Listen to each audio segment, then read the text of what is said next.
Billionaire's heart stopped when Waitress said, "My mom has a ring just like yours." Your love and support absolutely lights up my world. Before we jump into today's incredible story, would you mind hitting subscribe? It means everything and helps me share more heartwarming tales with our amazing community.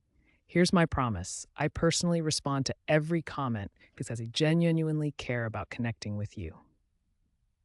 Drop a comment telling me where you're watching from right now. Let's dive into this extraordinary adventure together. The fluorescent lights of Rosie's diner cast harsh shadows across James Thornton's weathered hands as they wrapped around a coffee cup that had long since gone cold. Outside, the upstate New York highway stretched into darkness, punctuated only by the occasional rumble of 18-wheelers carrying their own stories into the night. At 52, James had grown accustomed to anonymity in places like this, greasy spoons where his tailored coat meant nothing and his name adorned no plaques. 3 years had passed since Claire's laughter had been silenced by twisted metal and broken glass, leaving him with a fortune that felt hollow and a heart that refused to heal.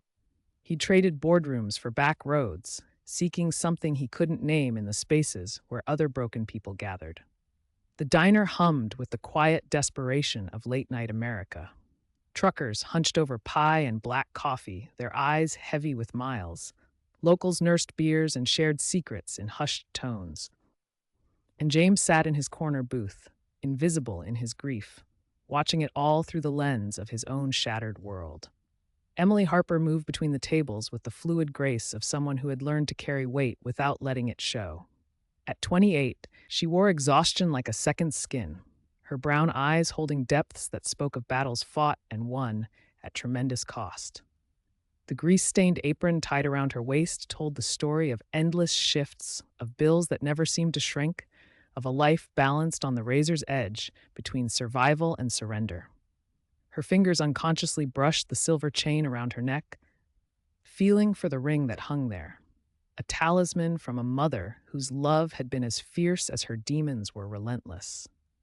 Mary Harper had left her daughter little more than this ring, and the hard-earned knowledge that sometimes loving someone means letting them go.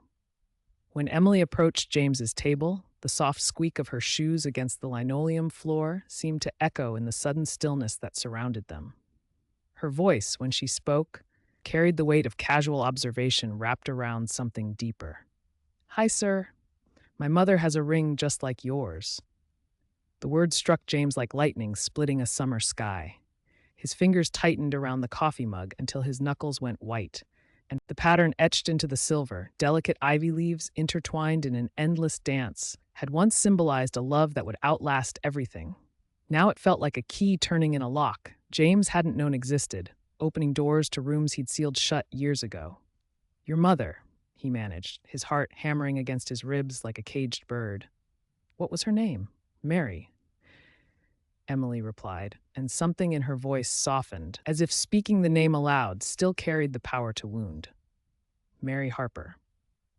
The name hit him like a physical blow, driving the air from his lungs and sending him spiraling back through decades of carefully buried memories. Mary Harper, Claire's childhood friend, the third member of their inseparable trio, the one whose laughter had once filled summer evenings and whose absence had left a Mary-shaped hole in their perfect world. That night, James sat on the edge of his hotel bed, Claire's ring heavy on his finger and heavier still on his conscience. Mary Harper. The name conjured ghosts of a simpler time, when the three of them had believed the world held infinite possibilities and their friendship was unbreakable. Mary had been incandescent in her youth, all wild curls and wilder dreams, with a voice that could make angels weep and a heart that loved without reservation. But life had been cruel to her in ways that James and Claire, cushioned by privilege and possibility, had never fully understood. Poverty had been her constant companion, bad choices her frequent visitor, and addiction the beast that eventually devoured everything she held dear. The last time James had seen Mary was at his wedding to Claire. She had been sober then, or claimed to be, her smile brittle but genuine as she pressed a small velvet box into Claire's hands. Inside lay the twin to Claire's engagement ring, another silver band etched with the same ivy pattern. "So you'll always have me with you," Mary had whispered, tears glistening in her eyes. Claire had worn that ring every day until the accident claimed her. But Mary's story had taken a darker turn. Despite Claire's desperate attempts to help, money, rehab, countless phone calls that went unanswered, addiction had won. Mary had vanished into the shadows of her own making, leaving behind only silence and Claire's endless guilt over not doing more. When Claire died, James had buried that guilt alongside her, locking away the pain of their fractured past. Now, Emily's simple observation had ripped it all open again, and the wound was deeper than he'd ever imagined. The next evening found James back at Rosie's, drawn by a gravitational pull he couldn't explain or resist. The dinner rush was in full swing, the air thick with the scent of grilled onions and the sound of overlapping conversations. Emily moved through the chaos with practiced efficiency, but when their eyes met across the crowded room, he saw recognition there and questions. "Back again?" she asked when she finally reached his table, setting down a fresh cup of coffee with hands that trembled almost imperceptibly. "Couldn't stay away," James admitted, trying to keep his tone light even as his pulse raced. "That ring you mentioned, it's been on my mind." Emily's fingers found the chain at her neck, a gesture so automatic it spoke of years of seeking comfort in that small piece of silver. "It's all I have left of her," she said quietly. "She wasn't perfect, but she was my mom." "Tell me about her," James said, and something in his voice must have conveyed his desperate need to know, because Emily glanced around the diner, then slipped into the booth across from him during a rare lull in her shift. The story she told painted Mary in shades of heartbreak and hope. She spoke of a woman who had once dreamed of Nashville stages and Grammy Awards, whose voice could hush a room full of rowdy bar patrons and bring tears to the eyes of stone-hearted men. She told him about the battles Mary fought to stay clean for Emily's sake, and the devastating relapses that followed like clockwork. "I was 16 when I came home to find the apartment empty," Emily said, her voice steady, but her eyes bright with unshed tears. "Everything was gone except the ring and a note that just said, 'I'm sorry, Em, keep this safe.'" James listened with a heart that broke a little more with each word. He saw Claire in Emily's resilience, Mary in her unflinching honesty about love and loss. But there was something else, a nagging suspicion that grew stronger with every detail she shared. Over the following week, James became a fixture at Rosie's. He occupied the same corner booth, ordered the same black coffee, and slowly, carefully, built a bridge of trust with the daughter he was beginning to suspect was more than just Mary's child. Their conversations deepened, weaving through stories of survival and loss. James shared carefully chosen pieces of his life with Claire. Their business empire, built on love and ambition, the hollow victory of wealth without purpose, the way grief had become both his companion and his prison. Emily, in turn, spoke of Lily, her 3-year-old daughter with eyes like dark stars and a smile that could light up the world. She painted pictures with words of single motherhood, of dreams deferred and bills that never seemed to shrink, of a future that felt as distant as the moon. But always they returned to the ring. It was the thread that bound them together, the mystery that demanded solving. James found himself studying Emily's features with new eyes, searching for familiar echoes in the curve of her cheek, the way she tilted her head when she was thinking. One night, after the last customer had left, and Emily was wiping down tables with movements that spoke of bone-deep exhaustion, James asked the question that had been burning in him since their first conversation. "Emily," he said, his voice steady but charged with urgency, "when was your mother born?" She looked up, startled by the non sequitur. 1968. Why? James's heart stopped. Mary had been a year older than Claire, but the mathematics of Emily's existence, 28 years old, born in 1997, didn't align with what he'd believed about Mary's life. She had been around then, drifting in and out of their orbit like a damaged satellite, bringing chaos and heartbreak in equal measure. A memory surfaced unbidden. Claire crying after a late-night phone call from Mary, saying she'd failed her oldest friend but refusing to explain why. The conversation had ended with Claire pouring herself a glass of wine with shaking hands and staring out their bedroom window until dawn. "Emily," James said, his voice barely above a whisper, "did your mother ever talk about my wife?" Claire Thornton? Emily's eyes widened, and for a moment she looked very young and very vulnerable. Claire? Yeah, she mentioned her sometimes. Said they were best friends growing up, like sisters. Mom always got sad when she talked about her, like she'd let her down somehow. With trembling hands, James pulled out his phone and scrolled through his photos until he found one of Claire from their early days together, young and radiant, her engagement ring catching the light as she laughed at some long-forgotten joke. Emily's breath caught in her throat. "That's her," she whispered. "That's the Claire my mom talked about." The pieces were falling into place, but the picture they formed was too impossible, too devastating to accept without proof. James hired a private investigator, a discreet man who had worked for him before, and provided everything he had: Mary's full name, Emily's birth year, the mysterious rings that had started it all. The investigator returned within days with a file that shattered James's world completely. Mary Harper had indeed given birth to Emily in 1997, but the father listed on the birth certificate was a name didn't recognize. Some drifter who had passed through Mary's life like smoke. But buried deeper in the county records was a letter that changed everything. Written in Mary's familiar handwriting, addressed to Claire, dated 1996. "I'm pregnant, Claire. It's his. I can't tell him. He's married to you now, and you're so happy. I won't be the one to destroy that. I'm sorry for everything. Please don't try to find me."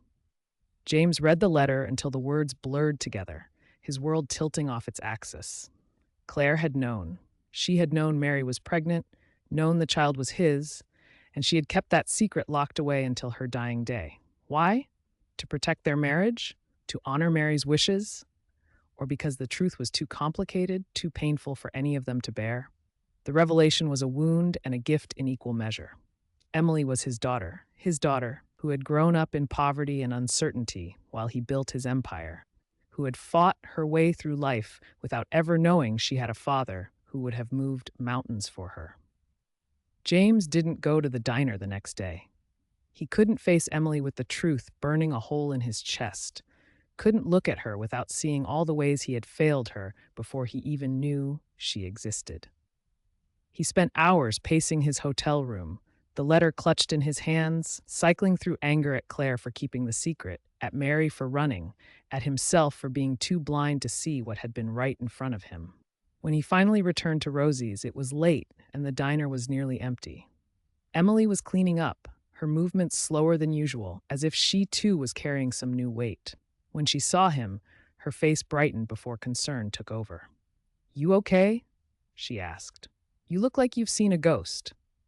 "Emily," James said, his voice thick with emotion, "we need to talk." They sat in his familiar booth, the fluorescent lights humming overhead like electric prayers. James told her everything. Mary's letter, Claire's impossible secret, the truth about the father she'd never known. Emily listened with growing pallor, her hands gripping the edge of the table until her knuckles went white. When he finished, tears were streaming down her cheeks, but her voice was steady. "You're saying you're my father?" The word father felt foreign on both their tongues, weighted with decades of absence and possibility.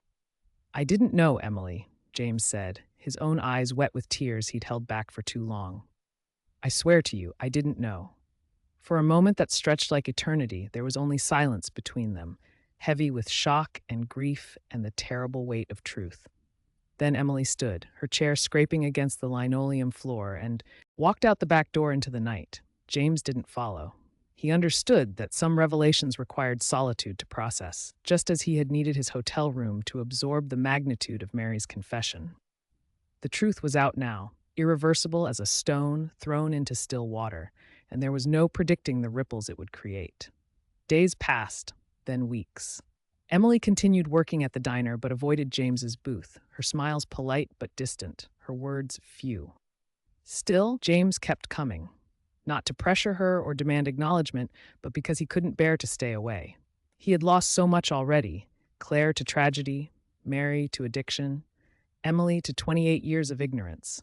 He wouldn't lose her again unless she explicitly told him to go. One evening, as the first snow of winter dusted the diner's windows like powdered sugar, Emily approached his table.